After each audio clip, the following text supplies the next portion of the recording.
Greetings and salutations.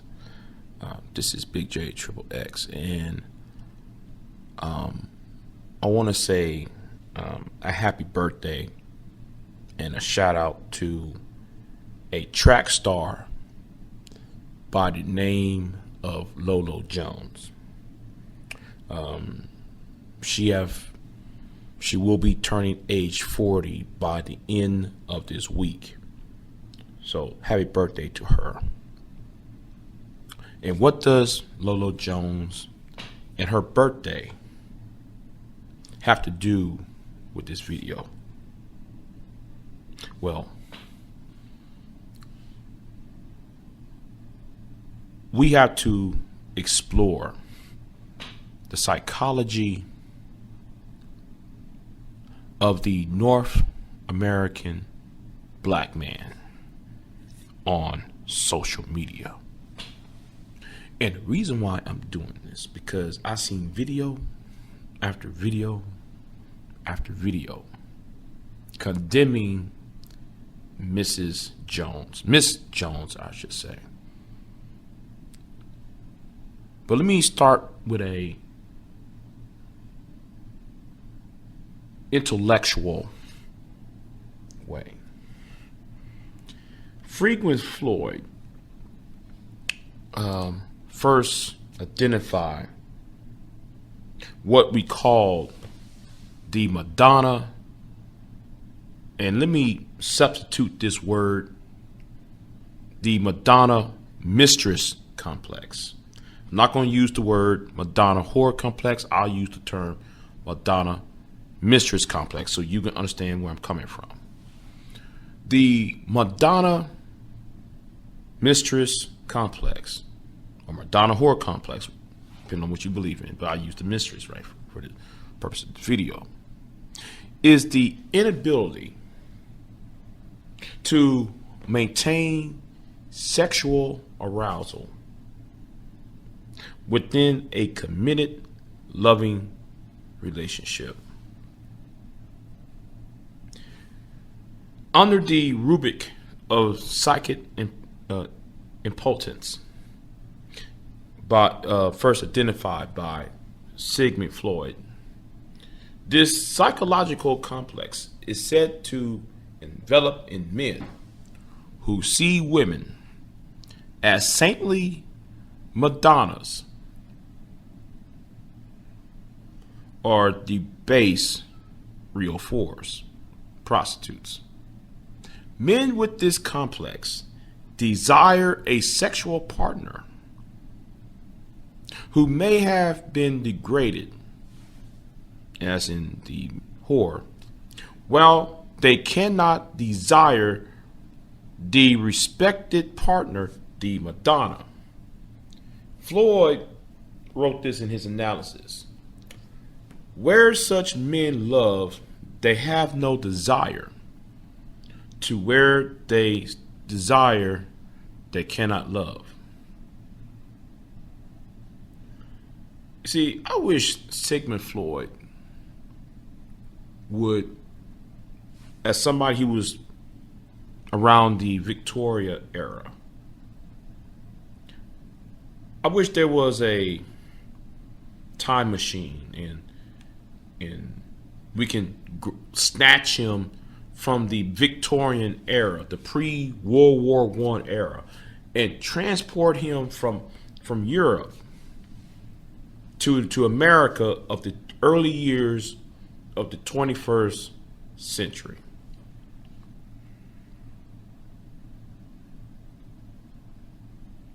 And he would, I assume, when it comes to a Miss Lolo Jones,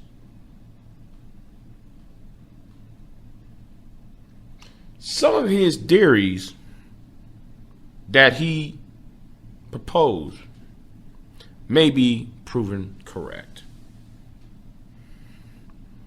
You see, a lot of you Negroes on YouTube have this contradictory statement about women.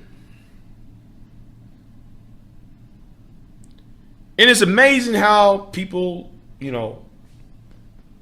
like your Dennis Sperlings of the world. I'm calling you out, Dennis Sperling. Greg Adams and Black Truth TV. I remember a video, and I hope I do not segue from. I hope with this video I don't segue too far or digress too far from the intent and the main point of this video. I remember back in 2013, and Lolo Jones first became noticed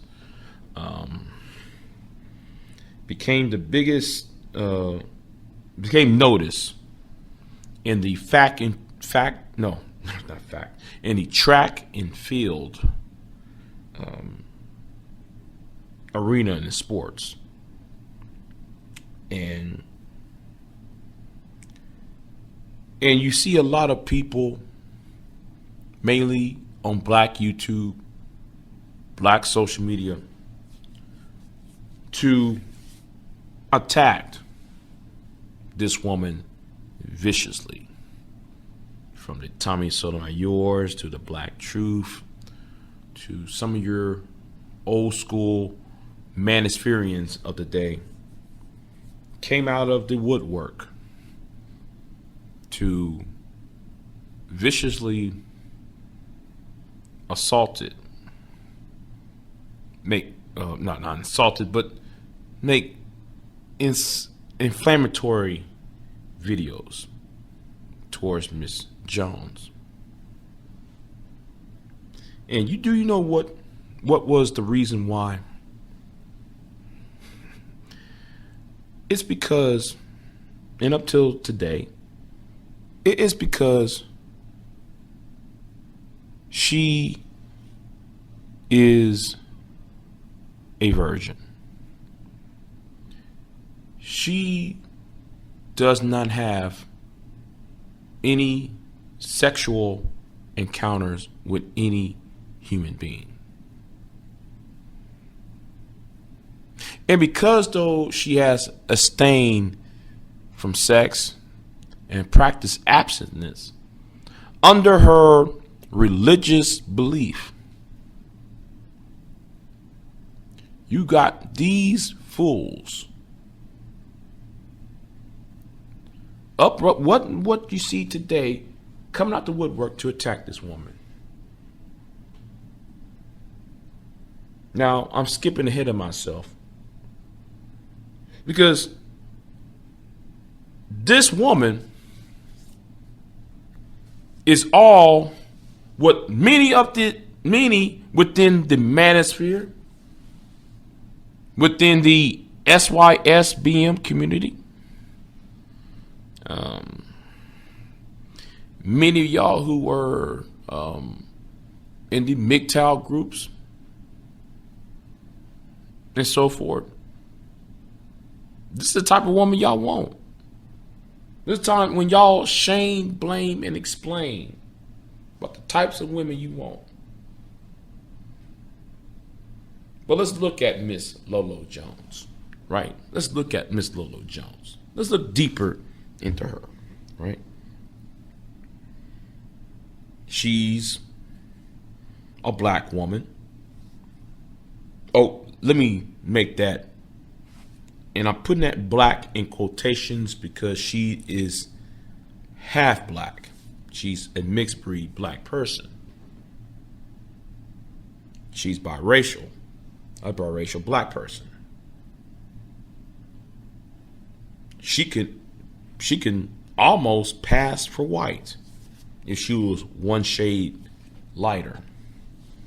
A couple of shades lighter, she will be white.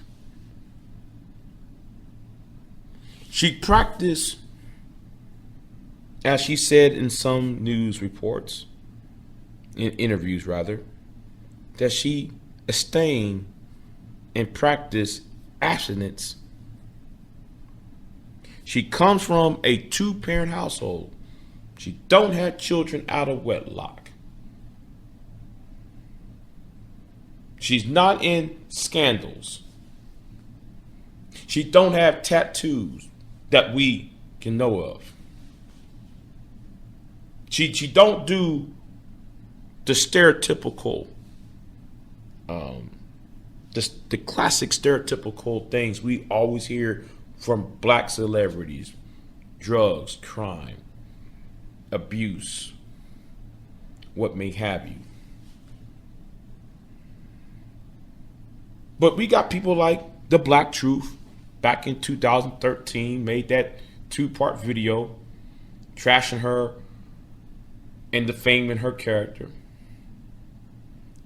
And today, about a few hours ago, Greg Adams was doing a live stream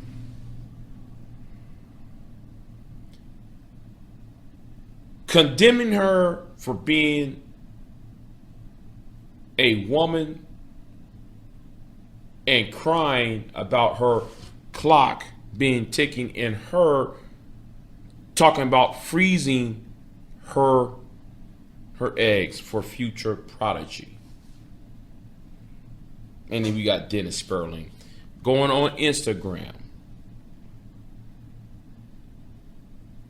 trying to gin up support for his angst, trying to find a reason to go after Miss Jones. Now, I didn't heard about this until, and shout out to V-Dub Boogie, who talked about what Sergeant Willie Pete's video he did earlier. Shout out to Sergeant Willie Pete. And it shows how dumb you Negroes are.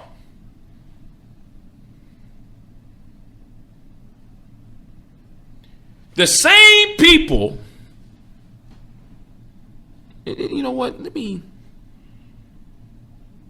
slow down. Let me calm down.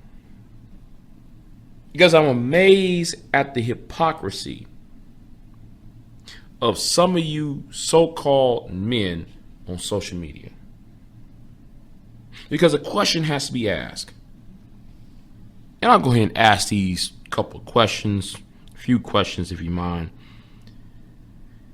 Has Lolo Jones got on social media, got on the TV and attacked black men? The answer will be no. Has Lolo Jones, being a biracial black woman, has she used her relationship, her failed relationship, or relationships, numerous of her relationships, has she used that as a basis to attack men and be a misandrist? The answer will be no. Has Miss Jones attacked non-Christians while she's promoting her own Christianity? The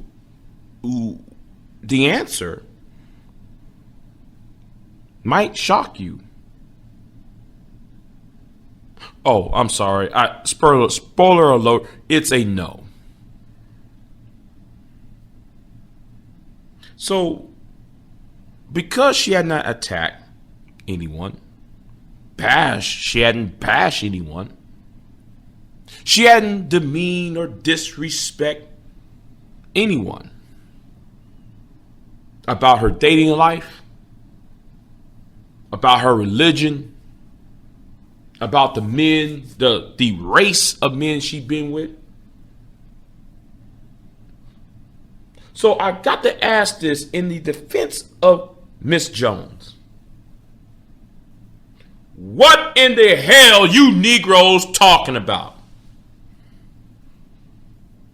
See, here is the hypocrisy about it. Y'all said y'all want a woman who is virtueless. But y'all attack the woman because she did not bust it wide open for you. Y'all said y'all want to pump and dump. But on the other hand, you're complaining about why she doesn't have sex.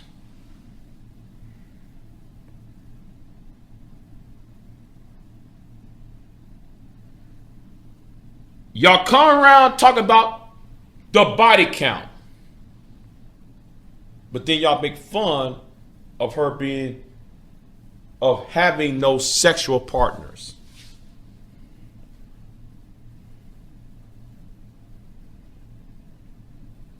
Do you see how stupid and dumb many are you followers of Greg Adams, The Black Truth, and Dennis Sperling? Do you see how stupid and dumb you Negroes sound? And then don't get me started by some of you so-called Hebrew Israelites. I don't want to hear about the Most High. I don't want to hear you so-called Christians online in the black community talk about we love Jesus.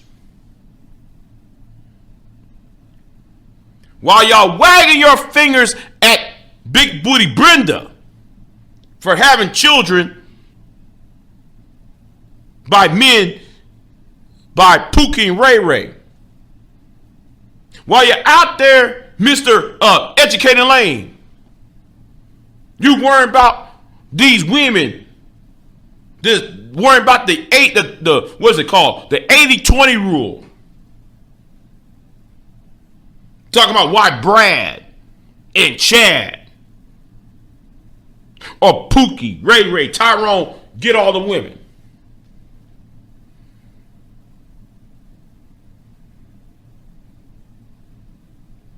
You got some of these losers on YouTube who complain about black women are fat. But Miss Lolo Jones ain't fat. Then some of y'all complain about, well, I can't stand women who got tattoos. Miss Lolo Jones don't got any tattoos.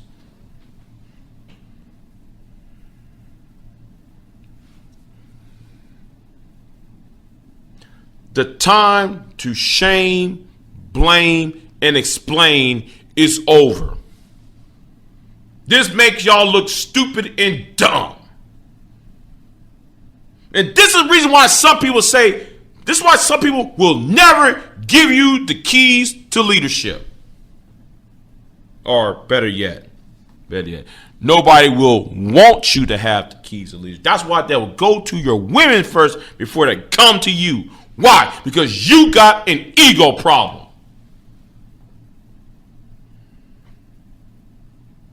Y'all don't want to admit that. No. Y'all don't want to admit that. You don't want to admit that you have a problem within yourself. You want this, but then you say you don't want that. You go around talking about, well, man, I want Sharia law in the black community. But you're out here saying, I want the pump and dump.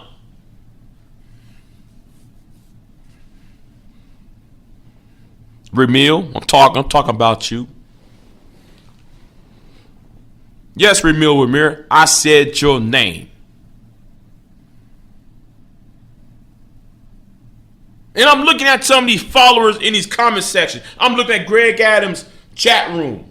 Actually scrolling down.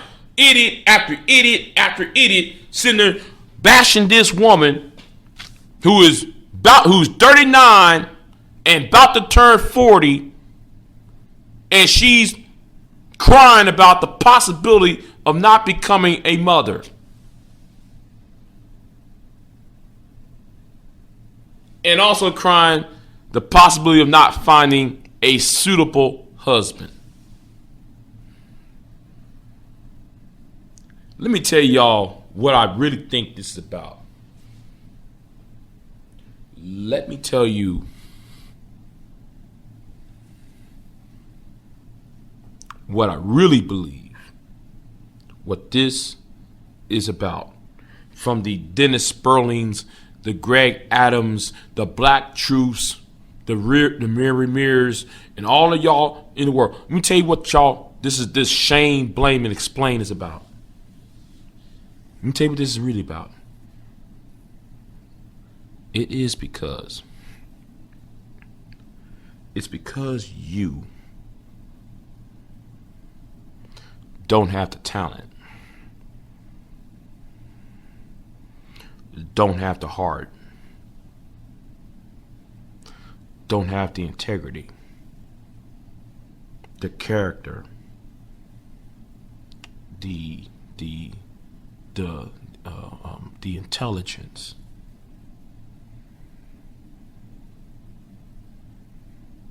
the joy, the happiness to obtain a woman like a Lolo Jones. See, too many of you who claim to be an adult, many of you claim to be an adult, show that y'all have a juvenile worldview about the opposite gender. Because some of you believe that the opposite gender is nothing more than an appendage rather than being a whole, free, and separate human entity. That's what this is all about, because you can't control it. And because this woman, or any woman, is not the appendage, is not a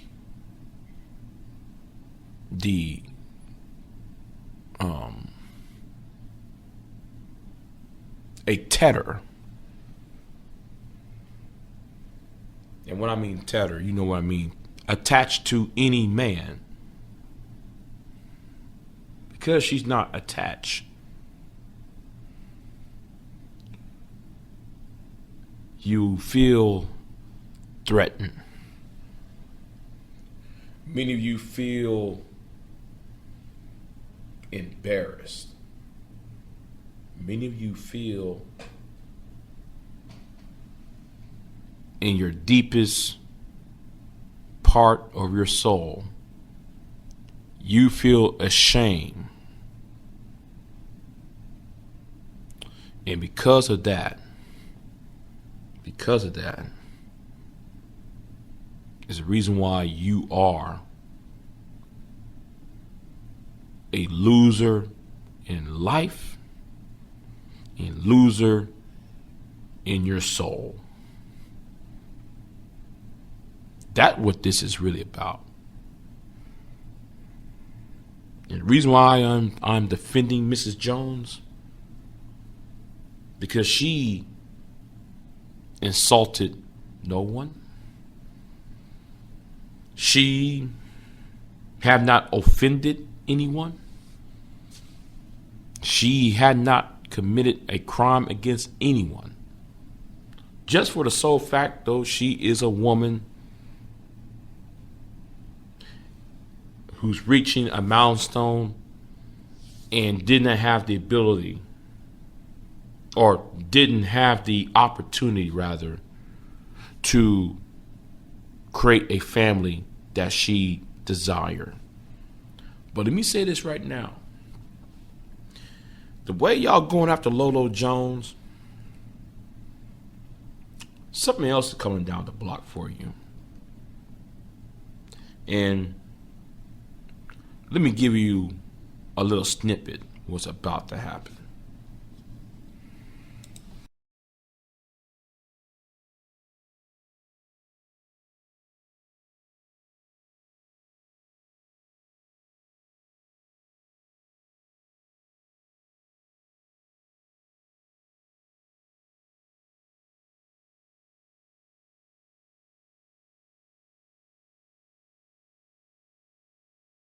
I'm humbled to share the stage with these incredible survivors, and I'm hopeful that our collective voices can help address this issue.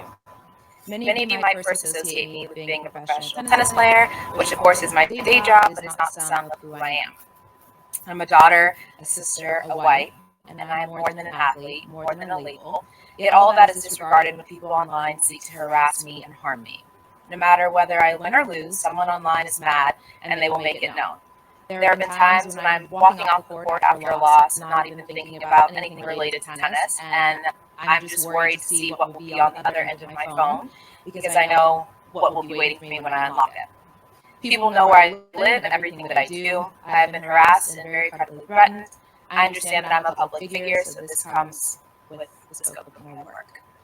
But that access and exposure should never come at the expense of my safety. It is so triggering to constantly advocate for myself and relive the trauma of these messages while knowing I'm getting more messages because I'm speaking up. No matter the emojis I block or the filters I put in place, I've learned that if someone is determined to be abusive and threatening, they will get very creative. But I love social media, I love being online, and I use these platforms every day to keep up with my loved ones and have direct dialogue with my community. I'm constantly sharing memes and posts with my friends, and in that same inbox there are people threatening to harm me. When I went public with my experience after last year's US Open, I was shocked by the outrage and the outpouring of support. It was baffling to me because this has been my daily lived experience for over a decade. Out of sheer survival, I've spent my career trying to desensitize myself on how unacceptable this is, escalating to authorities when credible and constantly in therapy to process. But then I thought about all the people out there who don't have a team filtering their messages or a direct line to law enforcement or access to mental health services. What about them? What about the young boys and girls and people of color, or anyone that's terrified that they will be harmed or are driven to harm themselves? I'm here today for them. I use my platform to have direct conversations with tech companies, fellow athletes, and anyone who thought I might have some power to influence the situation.